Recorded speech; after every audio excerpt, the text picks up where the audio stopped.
This week, we're revisiting an episode with product PR extraordinaire Nora Wolf, all about getting your product's PR pitch ready. And we're replaying this one just in time for our upcoming free workshop, How to Pitch Your Products for Holiday Gift Guides.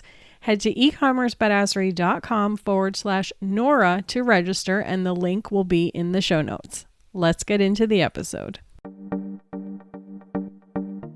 Welcome to the E-commerce Badassery Podcast, the place for scrappy female entrepreneurs who want to learn actionable steps and strategies to grow the traffic, sales, and profit in your e-commerce business. I'm your host, Jessica Totillo-Coster, a 20-year retail veteran who spent 3 years as the only employee of a 7-figure online store. That shit was crazy. I know exactly how it feels to do all the things, and I'm sharing everything I learned the hard way so you don't have to. I may have started this business by accident, but supporting badass bosses like you lights me the fuck up, and I am so stoked to see you grow. Are you ready, babe? Let's roll.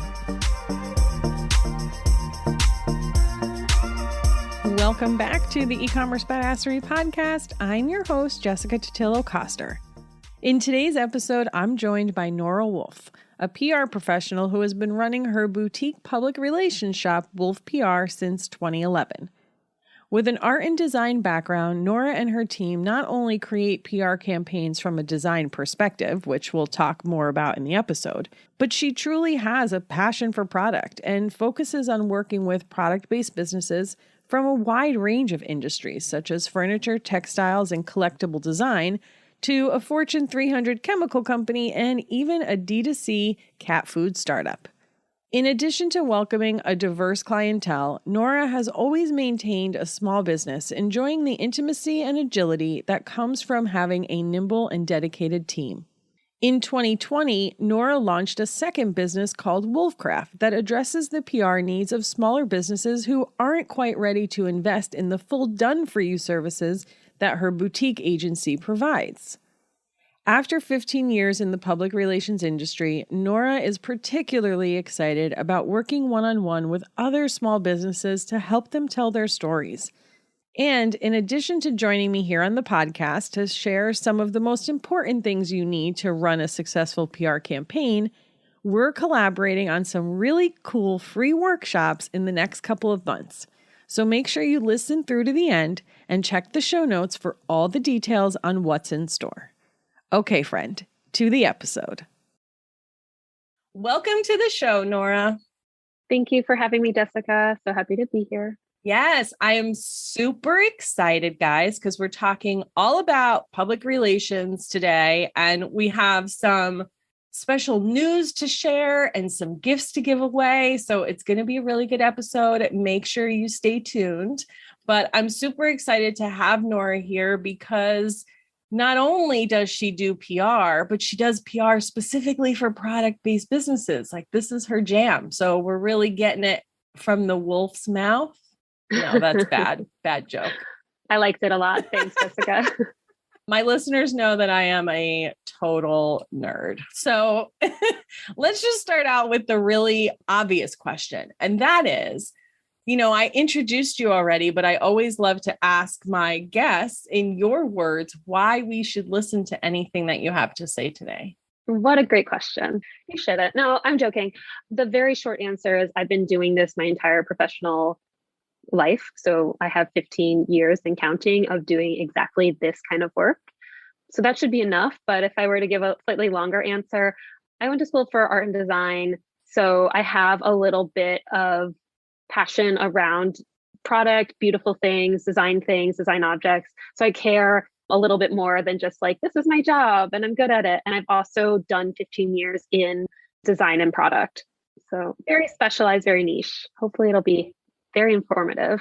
Yes, that makes perfect sense. When you have passion about something, you just do it better. I think that's right. Yeah, you just do. I want to just start off with the basics here of why is PR important and who is it really for? When do they need to start thinking about this? Great question. The first thing to do is kind of define PR because there's so many different ways to think about it. Public relations, it could mean social media, it could mean content strategy, it could mean interfacing with publications, it could mean 1,000 different things. So what we're really good at, and what you and I will probably spend the majority of our time talking about, is how to engage the media and how to be ready to engage the media. And so that's storytelling. And I feel like that word feels very like mystical and mysterious. Like, how do I tell a story about my cool toothbrush? It's the toothbrush. So I hope I can start to kind of define what storytelling means through this lens.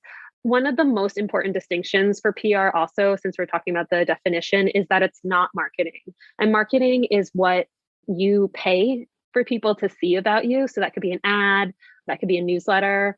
And PR, and especially media relations, are what you've earned for yourself based solely on the merit of how good your work is and how compelling your story is. So we call that earned editorial. And it sounds like you're buying it because the word earned is in there, but it really means you earned it on merit. So that's kind of like what encompasses my area of expertise. PR is kind of for everyone. There's a few folks that I wouldn't recommend it for, but generally it's a great way to structure and think about your business. If you're really smart about PR, you're tapping into industry events because that's where the media is going. So you're aligning your new product launches with your industry events. And this is how you like engage with your industry. You're taking the right photos for the media, which is probably also the right photos for your customer. So it's like, if you're thinking about the media as your end user, in addition to your traditional end user, you're starting to structure your business as a business, because the media also plugs into your industry and it starts to give you that skeleton on which you can do quite a few other things that are totally not related to media relations, totally not related to PR, but like really provide that skeleton for like a larger strategy. And then the low hanging fruit that I think most people think about when they think about PR is like, I got into a magazine and that was amazing. And now I can put their like logo on my website and people are directed to my brand and they never heard about me before because they read publication X or they listen to podcast Y. So I think that's like the most obvious reason why people want PR. Yeah. And let's talk about that a little bit, actually, because sometimes, and I've heard this from people in my community, and they're like, oh, great, I'm going to get featured here, but they don't really know how to utilize that visibility. So is there kind of any little tips and tricks you can give them there? Obviously, we're going to talk about how you actually get those, but once you get them, what do you do with them? Such a good question. Our clients have used them in so many different ways. So we have a client that makes face masks and we got them in the New York Times a bunch of times and that did amazing things for their sales. But now, guess what? The New York Times is above the fold on their website with the quote from the review saying that it's like their favorite mask. I forget verbatim what it is, but when the New York Times says it's your favorite mask, they sell like hotcakes.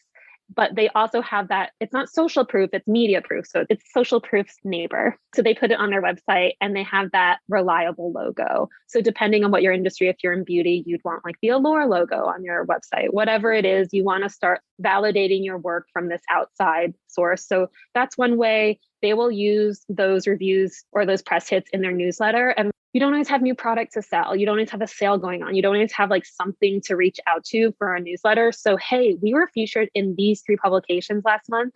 Like, here's beautiful clips of where we were featured. It gives you a reason to engage your audience where you might not have had a reason before. Another thing is for fundraising, or if you want to make an exit, putting those press clips in your deck can be very helpful. You're going to notice I don't talk about sales that much. And that's because PR is not a sales tool. It can drive sales. Like that placement in the Times, I think doubled their mailing list. I think it did really well for a client, but we're like, oh, you got in the Times. That is the ultimate feather in your hat. And some press clippings do not move sales at all, but they can leverage that in a zillion other ways. They put it in their pinned highlights in social media. It gives them like things to talk about that other people are validating for their brand. So that's some of the ways that our clients have used them. Yeah, it's a really important part that the measure of success is not necessarily the sales that come after it. It's getting the placement. That is the success. That's the win. That is the win. And, I get it. I'm a business owner too. It can be hard when you don't see a direct monetary ROI of these things that you're doing, but that doesn't mean that it's not valuable and that it's not a piece of that bigger puzzle and how all the things work together. So don't discount it just because you don't see that immediate ROI from it. And another thing for you guys listening, if you also wholesale, this is amazing content for you to send to your retailers. When I had my brick and mortar, if one of my brands was featured somewhere, I was ripping that out of the magazine, putting it in a plexi and sticking it on the table next to the product, because to the consumer who walks in the store, now they're like, oh, this was featured there. Oh, so-and-so is wearing this. I want this too. And it would help me as the retailer sell more of that product, which means I'm coming back and buying more product from you because I know my customers want it. So there's definitely a trickle effect there as well. Yeah, Jessica, to build on that, we had a client who did sell direct to the consumer, but the vast majority of their business was wholesale. And they, in their trade show booth, which they did twice a year, and we would go there and walk editors through. But next to every product that we had gotten a press placement for, they would have the little like clipping laminated in a stand, like an easel. And it'd be like, as seen in Real Simple, as seen in House Beautiful, whatever it was. So we would see kind of a gallery of our work amongst all their things.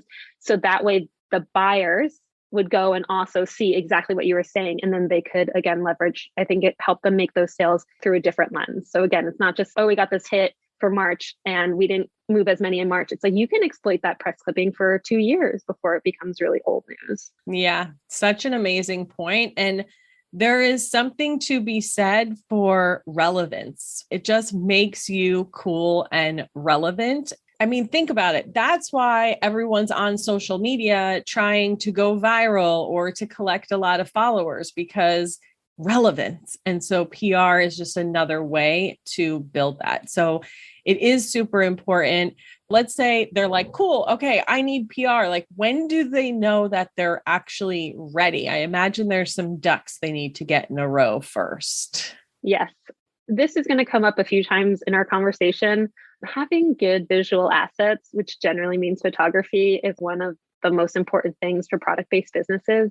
Unless you're making a medical device that restarts a heart or something where you don't have to care about the aesthetics of it, the story is going to be in how it looks, at least partially. So that needs to be tight and at an industry standard. The other thing that you need to be like considered ready for PR is to look at everything you're doing through the eyes of an editor.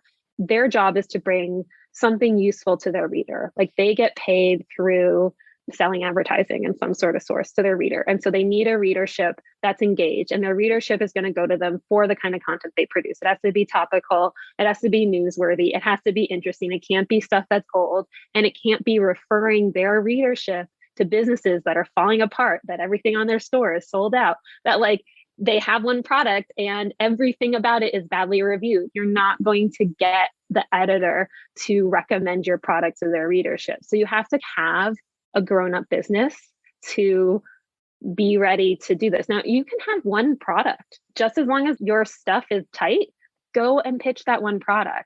It's not about how big your business is. It's about, is it a grown-up business? Is it ready for attention? If they're going to send a bunch of readers your way, you have to be able to handle it. Yeah, such a good point. And it's kind of the way that I talk about SEO, right? 'Cause SEO is this big, scary word, but I try and remind everyone that it's just a partnership with Google. So if you think about Google's intention, their number one goal is to get the searcher to the most relevant result as quickly as possible that's going to solve their problem. In the same vein here, you're partnering with these publications to bring their readers things that those readers are going to love. That's all it is. It's just a partnership. They're representing you or you're representing them, whichever way you want to look at it. So it is important that you have your shit together and that you can fulfill that potential demand as well, because you really don't want to get this press hit and now you're out of product and you can't ship anything, or you oversold on your website or something crazy insane happened. So you definitely want to make sure you have your systems and processes and all of that good stuff in a row as well.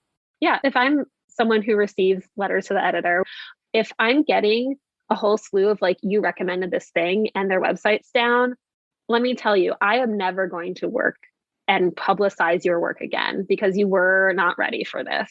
So you just have to be ready for it. It's not a big bar, but it's a bar. You got to get there. It's important. It's really important. There are some other people in my space and some organizations and things that I could join that would give me more visibility. And I remember having a conversation with the founder and she's like, oh, have you done this yet? And I was like, honestly, no, because I am not set up to support anyone who will come my way at this time in my business.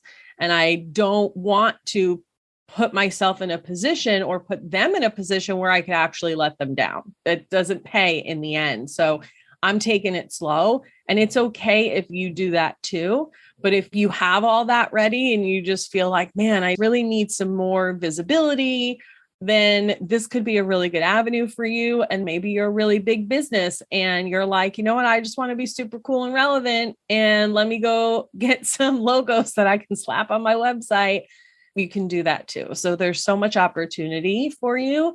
And we're going to talk more about what we have coming up for them. But I did, before we move on, want to touch on one thing in terms of the timing. So we talked about the timing of your business and when you should even start PR. But since we're talking to product-based businesses, what's the number one thing product-based businesses can do when it comes to public relations? And that is getting into gift guides. So, Nora, when should they be thinking about gift guides? Because guess what, guys? It's probably earlier than you think it is. Yeah, Jessica, you're right. Our team, just as a very quick background, I have Wolf PR. It's existed for over a decade. We do full service PR for everyone. And then Wolf Craft, which is like more DIY approach. We can talk a little bit more about that later. But my team at Wolf PR, we represent our clients and we push them into gift guides every year. We're really, really good at it. We start that process at the end of June.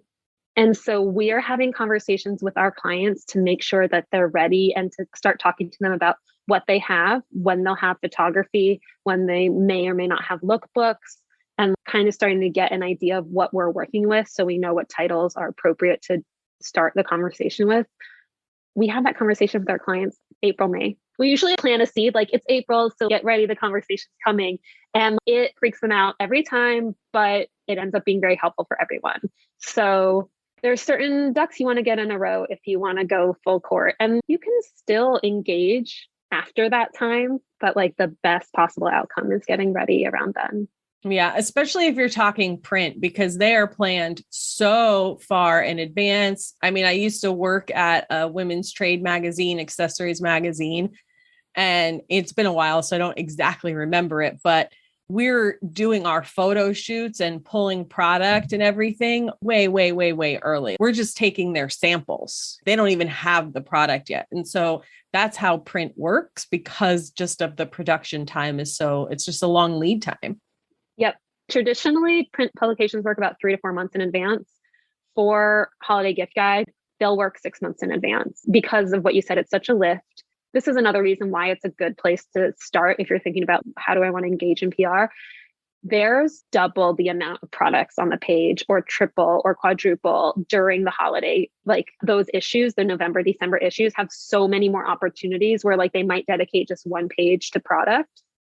You're going to see that increase. So you have a bigger chance of getting your foot in the door that way. So it's a good time to engage. Yeah, it's an amazing opportunity. Listen to the end of this episode, because like I said, we have something special to share with you that's going to help you with all of this. So don't get overwhelmed. Just take it in, figure out where you are. And if you think this is the avenue you want to try, then stay tuned for what we've got for you. All right, so let's get into some more of the nitty gritty things of actually doing PR. So when someone is thinking about this, let's pretend they're doing it on their own because they're not ready to invest, or they just want to keep it in-house. Like, what are maybe like the 3 most important things they need to do in order to do this successfully?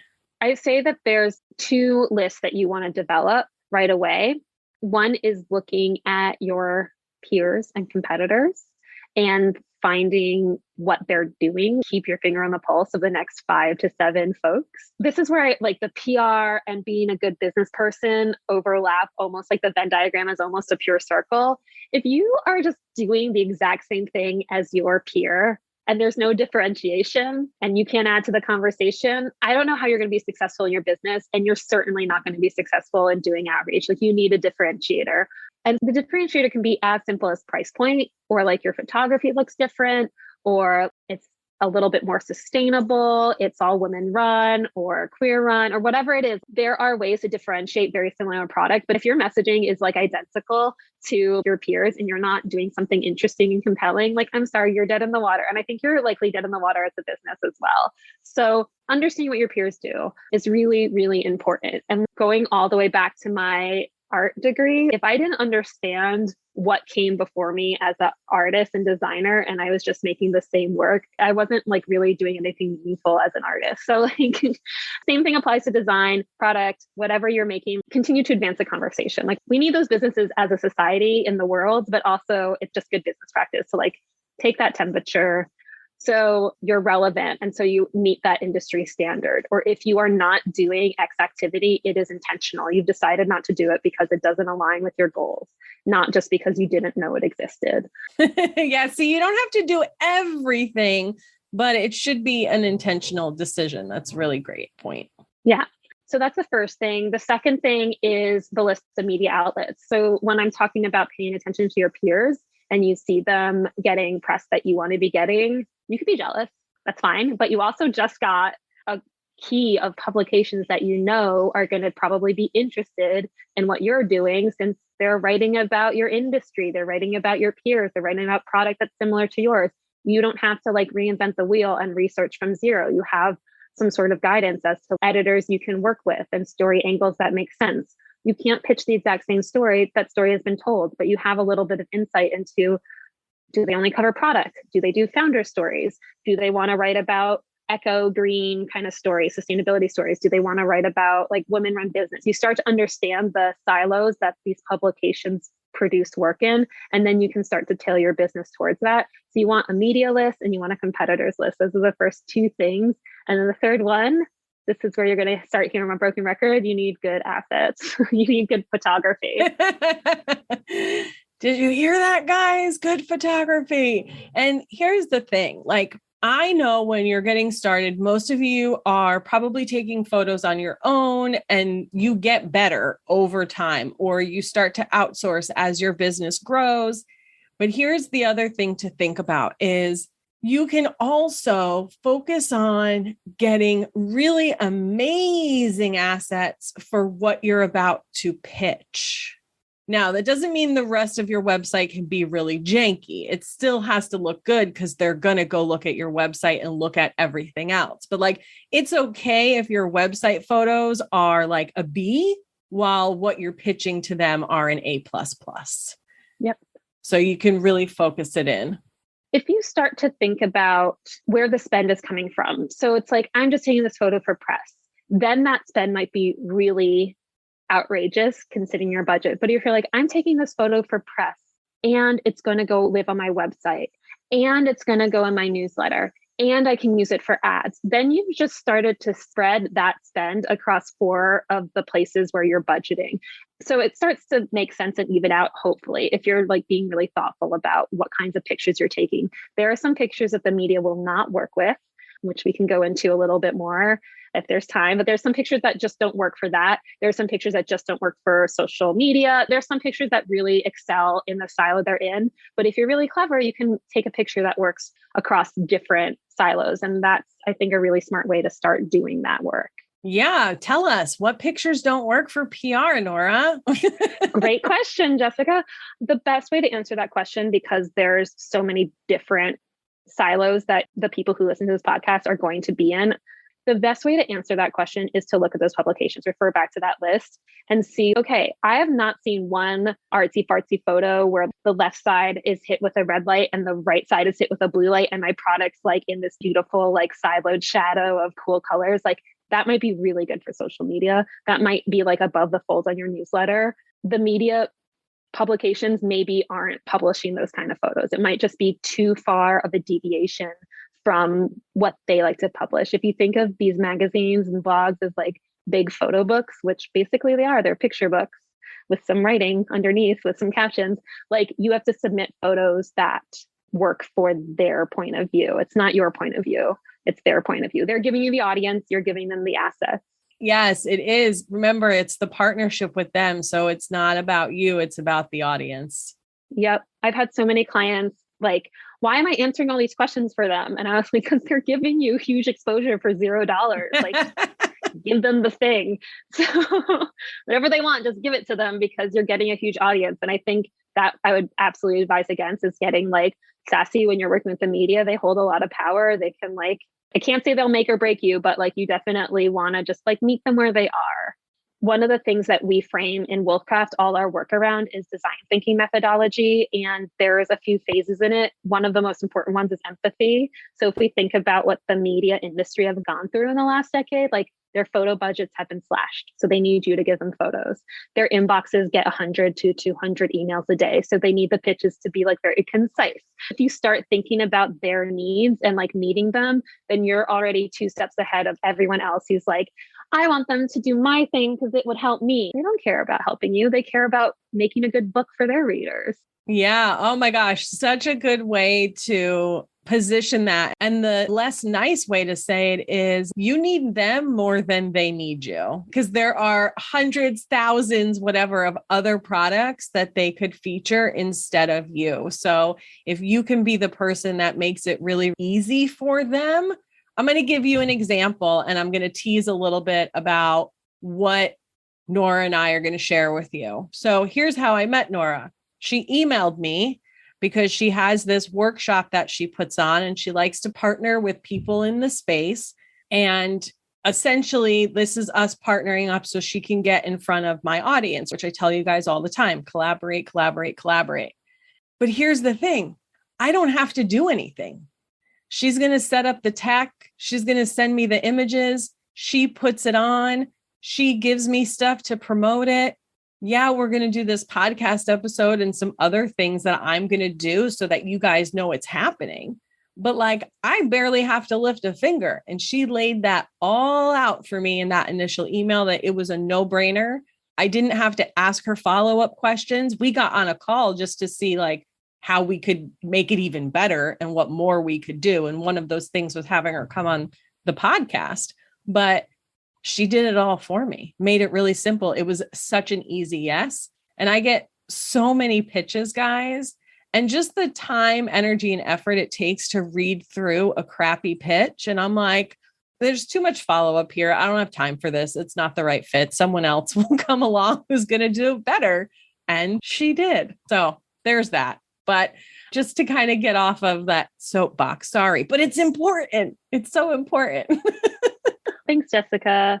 I appreciate that. And I think, again, this is where that overlap of being good at PR is being good at business. If you're a wholesaler and you have your line sheets ready and you have a portal that's really easy to navigate, you're going to get your clients through the door and repeating with you because everything's been thought out for you. And they are dealing with so many different accounts. If you're the easy account, they're going to work with you again. Everything comes together when you're like really empathizing with those end users. So for us, yeah, making everything really easy, giving images that have file names that make sense regarding the image and who it belongs to, like really detailed things that you wouldn't necessarily think to spend the time on, but will make the difference between your product getting on those pages and your product getting lost. Yeah, such a good point. And I mean, we could go down such a rabbit hole here, which we won't do, because I do want to talk about storytelling a little bit before we wrap things up. And this is for anything, like Nora said, the way that this overlaps for being a good business person, just put yourself in their shoes, whether it's your customer, whether it's another business you want to collaborate with, or a publication that you're pitching yourself to. If somebody was sending this to you, what would you want it to look like? What would make it really easy for you? And take those few extra steps to make that happen. Absolutely right, Jessica.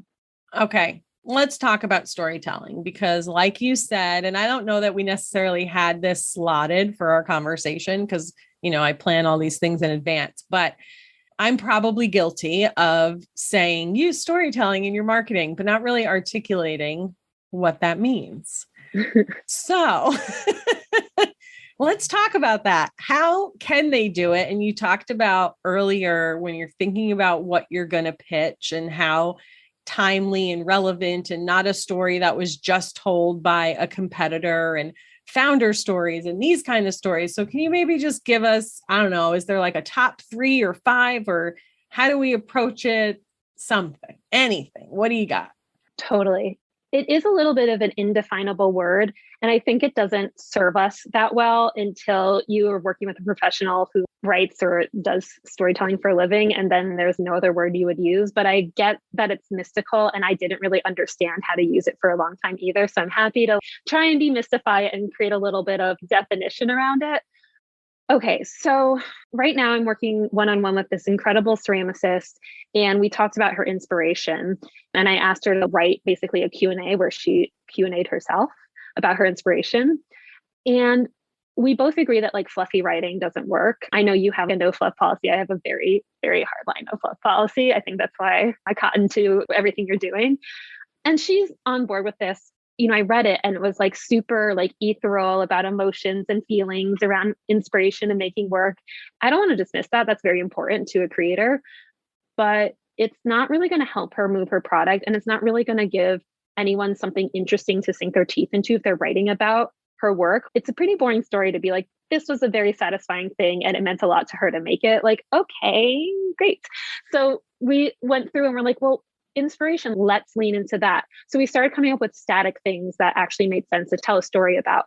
So for her, it might be like the desert and Georgia O'Keeffe, because her work is relating to that inspiration, not necessarily aesthetically, but like being an older woman who's making really badass work and talking about earning your place as an artist later on in life. That could be an inspiration. Are there aesthetics? Her work is very handmade. So having like her thumbprint in each piece is going to happen because everything's handmade. So starting to talk about materiality, inspiration points, like getting to concrete things that we can objectively point to and say, this is something we can talk about, as opposed to like, my lamp works in any room. That's not a story. That's just you hope people buy your lamp and put it in a room. I could write that about any lamp. So this toothbrush, I didn't see a toothbrush that was well designed. Everything was crappy and disposable. So I made this one where the only thing you have to throw out is this tiny piece. It's made out of this material, which people haven't made toothbrushes out of before. Whatever it is, starting to hone in. There's overlap with marketing, but making sure that you're speaking very objectively to the media is really important. Not selling the media. They're not your client. They're not your buyer. They're not your customer. They're amplifying your work. So making sure you're giving them something that they can then give their readership is really important. So it doesn't have to be like 5 pages. It could be a sentence, but it has to be a sentence that helps us understand the work more than you want us to like write about it and sell it for you. Cause that's not a story. That's just my goal is to make money. Okay. Mine too. Yeah. I don't know if that helped because I still have a hard time defining it myself, but starting to think about what is the differentiator and how is this interesting to someone is a good way to start thinking about it. Yeah. So just an example, since they know me so well, when people ask me why I do this and what my goal of this is, and yeah, I want to teach people how to do X, Y, and Z, but the ultimate goal, the result of doing that is to put more money in the pockets of female entrepreneurs. I love that. That's it. That's the goal. That's so badass, Jessica. The way I'm doing that is through teaching them SEO and email marketing and blah, blah, blah. And this is why I now like to work with smaller businesses versus corporate, because frankly, I think that smaller businesses deserve it more. Yep. I just do. I think that's tangible. Is that tangible, Nora? I love it. Yes. That's a great story. I'm trying to remember your exact intro for your podcast where you're like, I ran a 7-figure business all by myself or as a sole employee. Meet this woman who took that experience and transformed it into doing the same for other women, and putting her goals to do this for other women is the headline to a profile piece. That's storytelling. Instead of she's like, I don't know, I thought I could make money this way too. It's like, okay, Yeah, because I wanted like sit on the beach in Bali. Well, yeah, that'd be cool, but I have a cat, so we can't travel for long periods of time unless I'm going to take him with us. I'm so excited that we're about to turn this into a cat podcast because this is my second favorite topic. Yes, I have a black kitty named Gomez, and he did have that name already when I got him, but it was perfect. And we have thought about for the longest time getting him a Morticia, but I just really don't want two cats. We live in a 2-bedroom apartment. Maybe when we move, we can get him a little baby Morticia, be his little sister, but I don't know.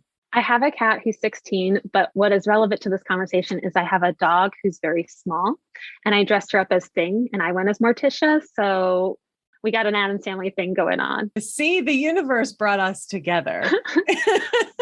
All right, guys, sorry for the kitty tangent. We're getting right back to business though. And before we wrap up, I find it really important to keep it real with the audience and show them like all the crap, the behind the scenes stuff that people don't like to talk about too. So I would love if you would be so kind, Nora, to share a story about one of your biggest failures, either in your own business or that you've tried with a client. So I think one of my biggest failures is that I didn't communicate properly with the client and I didn't listen to my gut.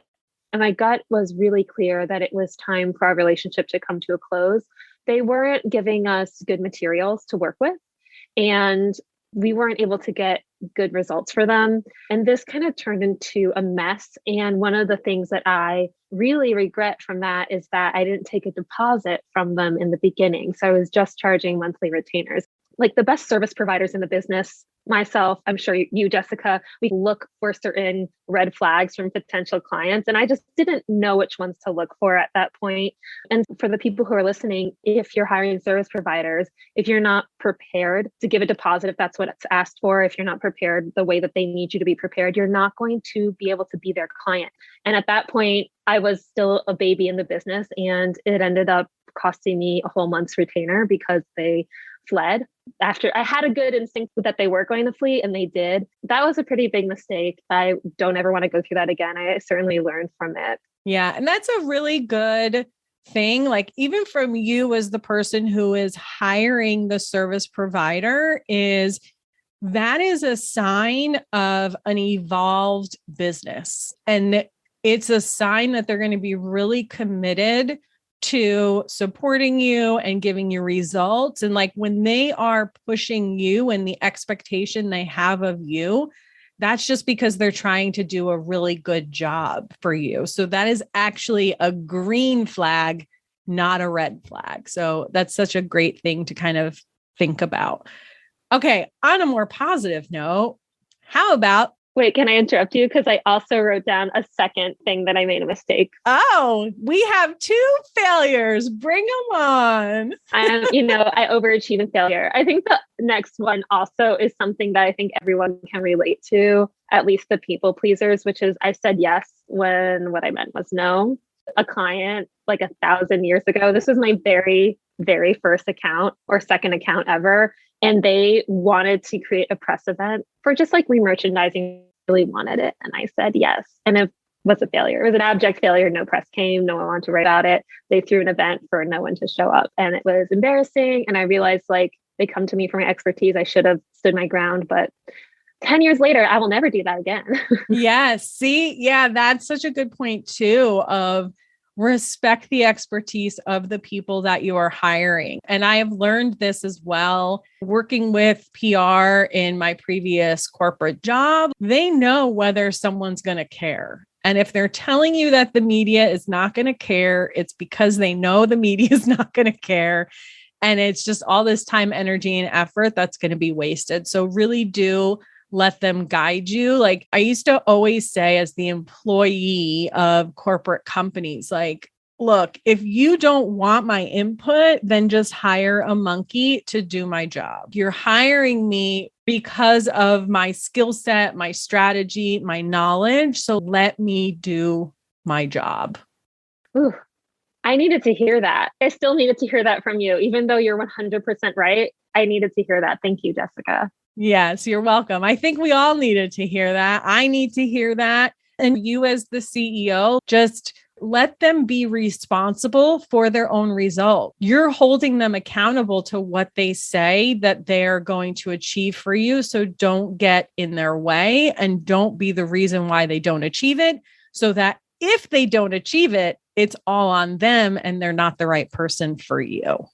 I love to give the tough love, guys. And it's all out of love, right? I just want to support you in being a better business owner, having a better life with your business and not feeling consumed by it and being able to make really good business decisions. And this is all because I've been there and I've learned from my own mistakes. So I want you to take it with the love that it is coming and not like me just getting at you. Okay. Let's talk about a success. I think I could answer that question two ways. And I think the first is I feel that I have this kind of great understanding of my job and how to do it. And that just feels very cool and very reassuring. And I know I can go into a meeting and kind of spitball off the top of my head and feel like I'm not faking it anymore. And I feel like so much of life, and especially professional life, is just kind of faking it, imposter syndrome. Nobody look, I'm going to just Google that when I get off this meeting and figure out how to do it. And I feel like I finally kind of got beyond that. So to everyone, you get there and then you'll be Googling a new thing, but don't worry about it. The vast majority of my career was just oh yeah, I can totally do that. No worries. And then taught myself in the hours afterwards. So I would say that's an ambiguous, nebulous success. And then something very static, which took me a while to get there. And it reiterates to the broken record that we've been dealing with this whole podcast for me, is I've really learned to push my clients for photography. And it's become a standard for us. And it's just really improved our results and our clients' results. So that's something very concrete that I can point to that I think has been a huge, huge success. It's just kind of readdressing every single way we talk about photography and how we work with our clients to make sure that they get the photos that they need. Oh, so amazing. And I love that your initial success that you talked about in just figuring it out as you go, that is what we're all doing. And I always remind you, when you're looking at someone's business from the outside, you think they have it all figured out, they have it all together. But when you start to peel back the curtain, they're just as confused, overwhelmed, figuring it out as you are. Even the big corporate companies, they're all just figuring it out too. I promise. I've been in those meetings. We're all just figuring it out, and that's okay. And that's just what the journey is. 100%. It means nothing other than that you are human. Literally, that's it. Oh gosh, this has been such a wonderful conversation, Nora. I so appreciate you being here and just opening up our eyes to what it really means to do PR for product-based businesses. And I know that you have so much to offer the audience. And then we have some fun things that we're going to talk about and share as well. And guys, while you're listening to this, of course, everything is going to be linked down in the show notes. So make sure you check that out. But first, you have a freebie for everyone, right? Can you tell us a little bit about that? Yeah. So hey friend, when Nora and I were recording this episode, toward the end, we ran into some major internet issues, which made this one section completely unusable.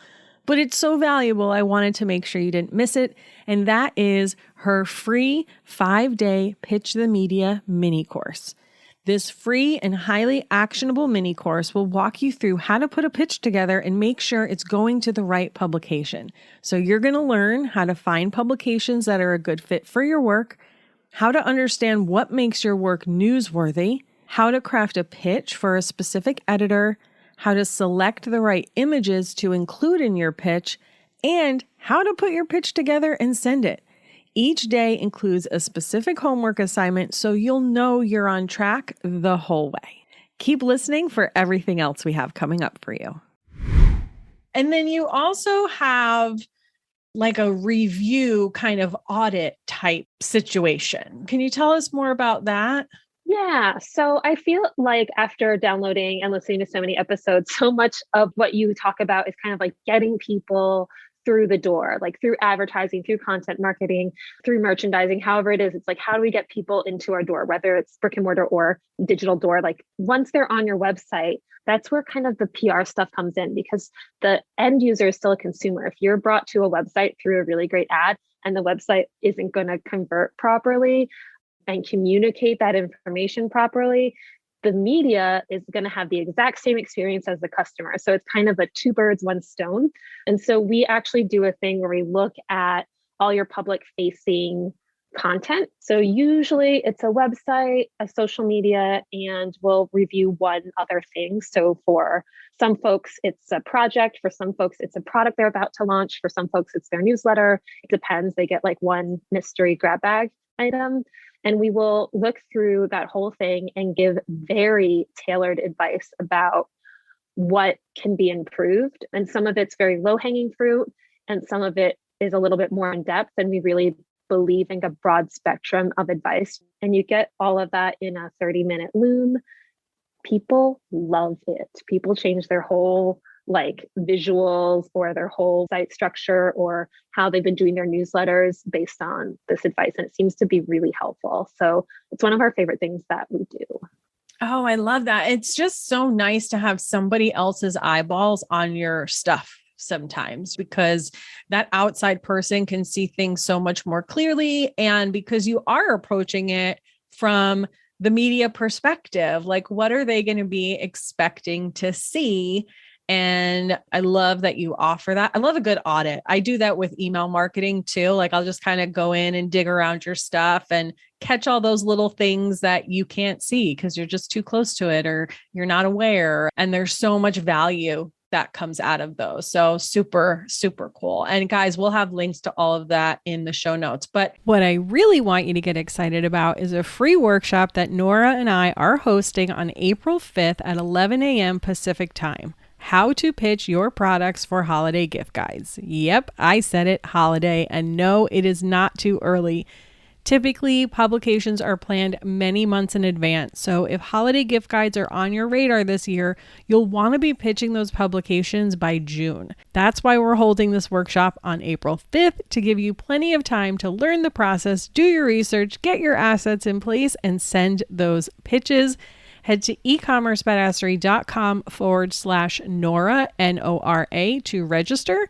This is a live workshop on Zoom, so you do need to be registered to attend.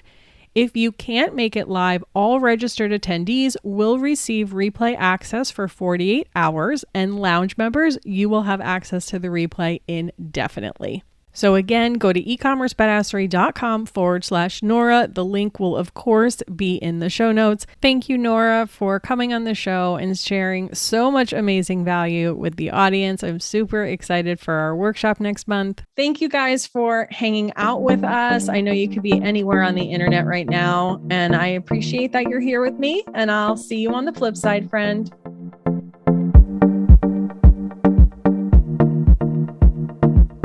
Thank you so much for listening to today's episode. If you like what you heard, I'd be so grateful if you'd leave a review on Apple Podcasts, and don't forget to subscribe so you never miss an episode. And if you're looking to surround yourself with more product entrepreneurs who totally get your life right now, get your booty on over to the E-commerce Badassery Facebook group. Can't wait to see you there. Until next time, e-commerce friends, stay badass.